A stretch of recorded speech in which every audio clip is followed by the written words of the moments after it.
Well, let's get to this bilateral news conference because, I mean, it was pretty much boilerplate. They covered a lot of issues, and we anticipated that they would talk about foreign policy and trade and so on and so forth. The president was asked about the situation with possibly naming a nominee and confirming the replacement for Justice Scalia on the Supreme Court. But just moments ago, before we came to Outnumbered, things got a little unanticipatedly dicey. And I put it that way because the president slammed Republicans, calling what's happening in the party a crack-up, and basically saying, don't blame him for that. I want to get your thoughts, Juan, on that. Well, I think this is the history of this moment. I mean, we're going to look back on this as a moment. I don't know if crack-up is rather colorful language, but there's certainly a fracture within the Republican ranks at this moment, principally over Donald Trump. Because you see, I mean, literally, if you're in Florida right now, they have ads being sponsored by Club for Growth and other major conservative groups against the man who was the front runner. Not the first time. Right. Well, not in this state. one. No, that's what I'm saying. So there is, you don't have, I mean, there's no question that there is a fracture.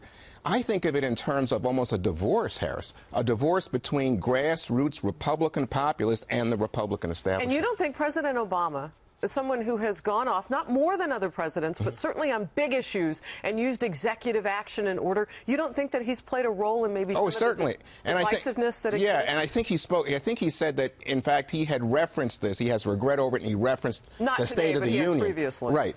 And no, I think today he said he has regrets over this, that he's reflected what he could have done differently and what he can do differently. So I think he definitely has some culpability. I live in Washington. I know he's not done a good job of going up to the Hill, of bringing people in. The most often cited example is President Johnson.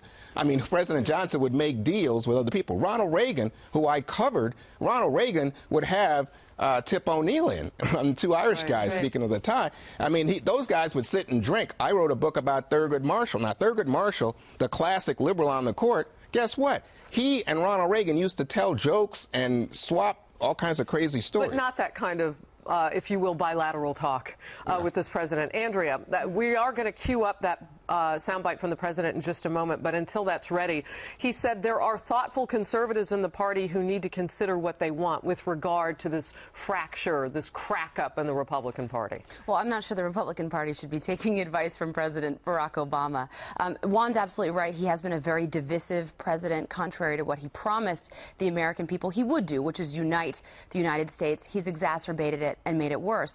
But I do agree with the president on one thing. This isn't his fault, the Republican crack-up. I mean, if anything, he should be sending the establishment a fruit basket. He should be sending them an edible arrangement over at the RNC and thanking them, because their division and their putting up essentially not one, but two presidential nominees who lost in Mitt Romney the last time around, who was unwilling to go negative on President Obama after millions of people supported him. That paved the way for this last 4 years of President Obama. The establishment has handed unelectable candidates one time, two times. So President Obama is not responsible for this. Him weighing in, though, on this crack-up, I think is very telling. It is, very and to get more specific about what he said beyond the Republican crack-up. Let's take a pause. I think it's ready. Let's watch. But what I'm not going to do is to validate some notion that the Republican crack-up that's been taking place is a consequence of actions that I've taken. And what's interesting, I'll just say one last thing about this. There are thoughtful conservatives who are troubled by this, who are troubled by the direction of their party. I think it is very important for them to reflect on what it is about the politics they've engaged in that allows the circus we've been seeing to transpire, and to do some introspection, because ultimately I want an effective Republican Party. I think this country has to have responsible parties that can govern. Something else beyond that that stuck with me, Juan, was him saying, I've been blamed by Republicans for a lot of things, but being blamed for their primaries and who they're selecting is novel. What is the purpose of him bringing this up in this news conference? Well, I think Sandra, I think he was responding to a question about the paralysis regarding a filling the Supreme Court vacancy, Right. and saying the Republicans are saying they won't even meet and they Right. won't consider a nominee, and the president is obviously, he's in the course of now vetting people that he will nominate and try to create a political dynamic that will force the Republicans' hand. But part of the question and also, it was about the crack up on both sides. I mean, they were talking about the backlash on both parties, on both sides, and asking him, do you feel responsible for the fact? I mean, he just addressed the Republican side. Right. He completely dismissed the notion from the reporter was saying that we're seeing both parties embrace an outsider candidate. And isn't that an indictment of you, along with the rest of Congress and everyone else sitting in Washington? I mean, if anything, it's voters out there saying right now, we just want other.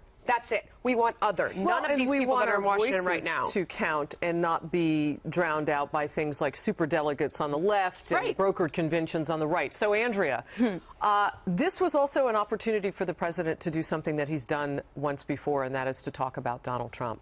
Again, elevating him. He is the party's front runner, and so there is that. But specific words, crack up and circus. The president pausing to take, and you know he chooses his words very carefully. Most of us do who are in public life. Him very different. He's now leading the nation. It's bilateral. You've got another country there. It felt more political at that moment with those words chosen. Was he maybe trying to help out his side in this? Because as Melissa said, he didn't focus on the fracture. Of course, nothing to see here on the left. We're going to ignore the fact that our front runner and our anointed candidate, my former Secretary of State, is under investigation by the FBI, something that's never happened in presidential politics. Of course he's going to highlight the crack up on the right. Of course he's going to say that it's a circus. But it's very telling that he would weigh in, Harris, because he's done this before with respect to Donald Trump. He did it in a sit-down in 60 Minutes in December, and he called out Donald Trump. They are looking at these numbers, I believe, crossover appeal with Trump, picking off voters. I think the numbers in Michigan made them terribly nervous. That crossover support of blue-collar workers. He attacked Donald Trump personally in December, saying he's rallying the anger of blue-collar men. That, to me, tells me that the Democratic Party is nervous, and they should be. Who else does that sound like? We know from the exit polling, supporters of Bernie Sanders. And we know that his party, the president's party, is trying to quiet them down, Juan. Absolutely. You know what's funny? Fox was thinking about having a debate between Bernie Sanders, right, and Donald Trump before the I wonder if Trump's thinking about having Sanders. that Boy, I think that was genius. I don't know who thought that up, but that was great because that would have been the moment. You know, normally in a primary season you don't get a Republican via Democrat, but this would have been the populist. We talked. You were saying populist anger. Hey, populist anger is Bernie Sanders. And across the political aisle. You ain't lying. It's either one. Fun to have you here.